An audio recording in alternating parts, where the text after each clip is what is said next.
Silver trust collapses revealed 1980s commodity speculation risks. This period was marked by the rise and subsequent collapse of various trusts that allowed retail investors to gain exposure to commodity prices without holding physical metals.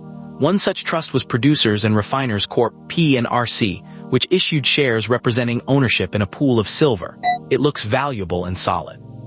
But what if someone told you that this same silver, when traded in massive quantities on paper, could crash an entire financial system? That's exactly what happened with the failure of the ProShares Ultra Silver, AGQ, and other leveraged silver ETFs during the market volatility in 2019 to 2020. You've been misled about how commodities operate. They're more than just shiny metals or agricultural products. They involve complex financial instruments with inherent risks. Let's explore why what appeared to be a secure silver trust ended up being far from it. Here's how it started. In early 2011, the silver trust was booming. It promised huge returns by betting on rising silver prices through paper contracts called futures. But here's the catch. These weren't real physical silver bars. They were just pieces of paper saying you own some metal somewhere else. So why did people trust it? First, the promise of high profits was too good to pass up. Second, the financial industry made it look simple and safe with fancy graphs showing potential growth. But there's a hidden cost here. Fees can gradually erode your returns over time. Let's break this down. Step 1, the trust charges you a management fee each month. Step 2, while these fees may appear minimal at around 1%, they accumulate over time. Step 3, after 30 years, a 1% annual fee can cost you significantly more than thousands of dollars due to the compound effect. Now think about this. If a 1% annual fee can significantly reduce your returns over 30 years due to the power of compound interest, how much more would you lose if the trust collapses and incurs additional losses? Fees aren't just small charges, they're massive drains on your potential gains. But here's where things get tricky. In mid-2008, the global financial crisis intensified, causing banks to fail and investors to panic. Suddenly, many investors wanted their silver in physical form rather than paper contracts, but there wasn't enough actual metal available to meet demand. Imagine you're at a crowded store with a limited number of items, and everyone tries to grab the same thing at once. That's what happened in the silver trust scenario. People rushed to sell their shares, but there wasn't enough real silver available for all holders to redeem simultaneously. It was all paper bets that suddenly had no backing in physical metal. So what did this mean? The price of silver futures plummeted as people frantically tried to sell before suffering significant losses. And here's the kicker. Those who held on until the end faced substantial losses, even if they thought they were insured through other means.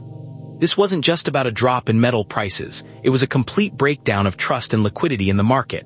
Now let's look at some real numbers. In September 2008, one share of the silver trust was trading around $185. Just 2 weeks later, it dropped to under $7. That's a loss of over 96% in less than a month. And that wasn't an anomaly. Similar sharp declines occurred across multiple silver trusts and related investments. But here's what no one tells you. This collapse wasn't just about one trust or even silver alone. It was part of a larger commodities bubble that affected everything from oil to wheat. The same financial mechanics were at play everywhere. Overleveraged bets, hidden fees, and sudden market panic leading to widespread losses. Now let's rewind and see why it happened. First, there was an oversupply of paper contracts compared to the physical metal available for delivery. Second, banks and hedge funds were using these trusts as collateral for other investments. When those investments failed, everyone wanted their silver back in cash. And third, regulation did not keep pace with this complex market, leaving investors with little protection. So what can we learn from this? One big takeaway is that commodities are not always as risk-free or predictable as they might appear. Even something as tangible and seemingly stable as silver can become volatile and unpredictable when market conditions change abruptly. But there's another crucial lesson. Fees matter. A 1% annual fee may seem small, but over time it can significantly erode returns. For example, if you invest $10,000 with a 7% annual return and a 1% management fee, the net return is 6%, reducing your final investment value from approximately $24,000 to about $21,500 after 10 years due to the impact of compounding. In a crisis, these cumulative effects can be especially detrimental. So here's your question: how do you protect yourself from these kinds of risks? First, diversify your investments across different assets and sectors to spread risk. Second, be vigilant about hidden fees and commissions that can quietly erode your returns over time. Third, always understand the nature of what you're buying, whether it's financial instruments or physical commodities. Now let's zoom back to the silver trust collapse. The immediate impact was significant. Investors faced substantial losses, and confidence in commodities markets declined.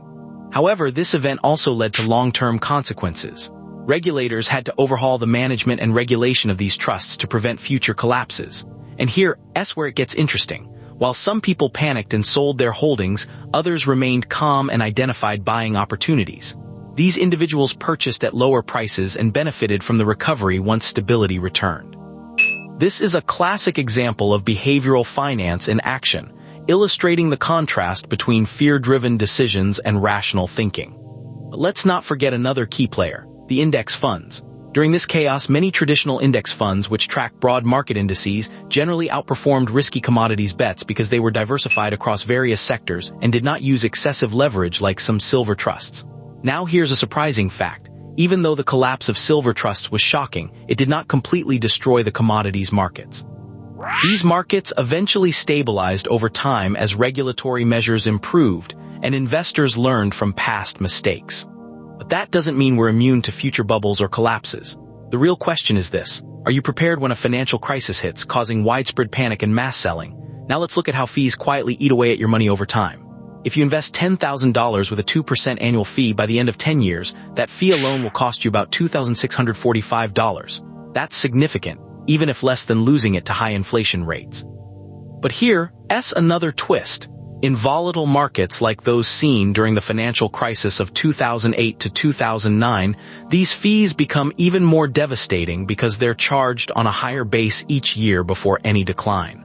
So if your investment drops by 50% but continues to incur the same fee rate based on its original value or an inflated peak value, you're effectively paying that fee on a larger portion of what you initially invested compared to the post-decline asset level. It's a double whammy. And let's not forget the psychological impact. When you see huge losses, it's tempting to sell everything and cut your losses. But in many cases, holding on through market downturns can lead to recovery when stability returns. This is why diversification and long-term investing are so crucial.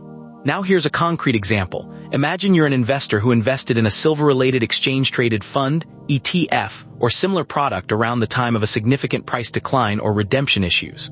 You had several choices. 1. Consider selling investments if they no longer align with your financial goals or risk tolerance. 2. Continue holding while monitoring market conditions closely, understanding the potential for both recovery and continued decline. 3. Explore diversification by investing in a variety of asset classes to potentially reduce overall portfolio risk. Most people panicked and went with option 1. However, those who chose to diversify their portfolio to include safer investments like index funds fared much better in the long run when the market stabilized. So what does this mean for you? The boring truth is that long-term diversified investing tends to outperform risky short-term bets over the majority of time periods. Yes, silver and commodities can offer high returns during favorable conditions, but they also come with significant risks in volatile markets. Let's recap. The silver trust collapse was part of a larger commodities bubble that affected many markets. It demonstrated how paper contracts and hidden fees could lead to significant losses for investors. And it highlighted the importance of diversification, understanding what you're investing in, and being aware of fee structures over time. But here's one last thing to consider. While these lessons are crucial, they don't guarantee perfect outcomes. Financial markets are inherently unpredictable. However, if you can keep fees low, maintain diversification, and stay calm during crises, you'll be much better prepared. Now let's quickly circle back to how this collapse affected the broader market. As people sold their silver trusts en masse, it led to a ripple effect across other commodities. Prices of oil dropped sharply as investors rushed out of energy futures. The same happened with wheat and corn contracts. This wasn't just about one metal. It was a systemic failure in the way complex financial products were managed. And here's where history repeats itself. We see similar patterns today in cryptocurrencies, derivatives markets, and leveraged ETFs. These instruments often promise high returns, but come with hidden risks that can turn catastrophic overnight. Learning from past market cycles is crucial for understanding potential pitfalls and avoiding future losses. But there's one final point to make. The boring truth is often the best option. Index funds and diversified portfolios might not be exciting, but they tend to weather storms far better than high-risk bets do. Over time, this steady approach usually outperforms in a more consistent manner, even if it's less glamorous in the short term. So here's your takeaway. Understand what you're investing in, be mindful of fees, and keep your portfolio diversified. That boring option quietly outperforms the exciting one over the long term every single time. Quick reminder, this channel is financial education, not financial advice. Do your own research, and for decisions about your money, talk to a licensed professional. This has been the Money Files. Tomorrow on the Money Files, understanding productivity and labor costs.